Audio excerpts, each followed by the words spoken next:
For more on the developments in this story, I want to bring on Anthony Leonardi, a breaking news reporter for the Washington Examiner. So, Anthony, at first glance, these allegations are pretty serious. I mean, it's an example of U.S. troops quite literally being put at risk, possibly by Russian bounties being put on their heads. So when we look at this topic, does it go a little bit further than just maybe a political showmanship used by Democrats in order to launch something against the Trump administration? Does it go a little bit deeper than that?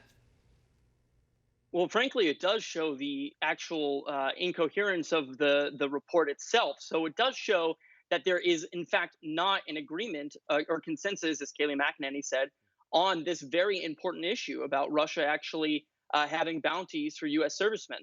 And so the fact that the New York Times also published their own report, the Wall Street Journal did their own report, as did the Washington Post, which said that they believe that there were several servicemen killed because of these bounties. But the intelligence community saying we don't have a consensus, that's sort of a big deal.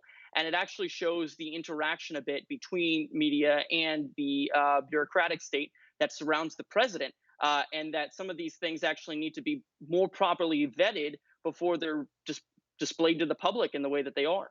No, that's a really good point, because that's the whole basis of why a lot of people are saying that this information never made it up to the president, is because this information wasn't corroborated, it wasn't verified, substantiated, whatever word you want to use. Essentially, they didn't think that it rose to the level that it should be brought to the president's attention just yet. At least that's what we're hearing from right now. And I think what you're laying out, too, paints that picture, that there is a lot of different information. The New York Times, I believe, said that it occurred a year after what the Associated Press said. John Bolton said that he didn't know about it over the weekend, and then the Associated Press says that he's the one who was giving the briefing. So we are hearing a lot of mixed stories, but we're also seeing different responses from Democratic lawmakers and Republican lawmakers. What are the discrepancies in those responses?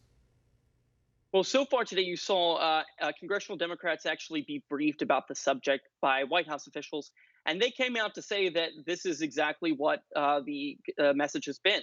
That the president actually was not aware of the fact that, or was not briefed rather, about this particular topic, and they came out to say that there are further questions that need to be asked about the intelligence and the activities of Russia, and if it were true, what exactly Trump should do in response. You saw former Vice President Joe Biden actually say that if it were true and President Trump didn't take actions to escalate the matter, then he betrayed his country. So you do see, depending upon whether or not the report is actually grounded in the truth, you see some skepticism and you see some readiness to politicize the matter from certain people that are campaigning.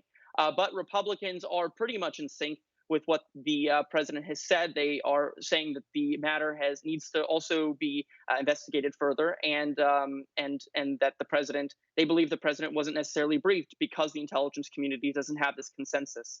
And we've seen the White House, too, along with other members of the intelligence community, say that they're going to try to buckle down on these leaks. That's kind of what they're focusing on right now, saying that it doesn't only pose a threat to national security, but it also puts people's lives at risk, and also kind of tipping off Russia to exactly what a response could be if this does end up being true.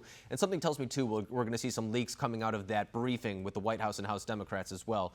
But when it comes to this as well, we're also looking at President Trump, what he's going to do in response. The big question of all this is if this is true, if this ends up being correct, what is the response? Do you think that it's most likely to be sanctions, kind of a soft power, as opposed to maybe something that's more military engaging? Well, with President Trump, we've actually seen a bit of a contrast on the issue of Russia. So there have been times where he spoke fondly of Russia rather than of the intelligence community, or at least willing to give them the benefit of the doubt when they say something.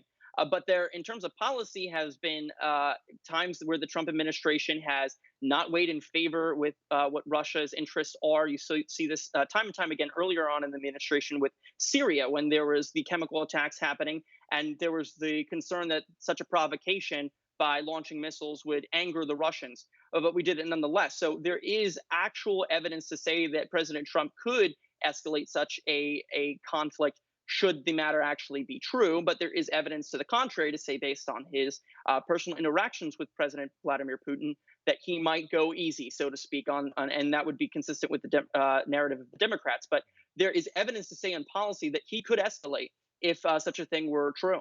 And this kind of builds on what they've been making for the better part of, I would say, 3.5 years at this point, kind of painting the president as being in the hands of Putin, if you will. But then conservatives, on the other hand, will say, well, if you look at substantively what he's done, he's actually been a little bit harder on Russia than perhaps the prior administration. They'll point to things, in fact, you heard it brought up during the impeachment saga that was featuring Ukraine, about the support provided to Ukraine, whether it be I believe it was tank missiles, things of that sort, more type of military-grade equipment in Ukraine, in addition to strengthening NATO. That's things that they'll bring up to counter the allegations made by Democrats. But I think this is going to be a story that we hear a lot more of over the coming days because, as you mentioned, there's still a lot that we don't know, and there's still a lot that we do need to figure out. But Anthony Leonardi, always a pleasure having you on. Thanks for being with us tonight.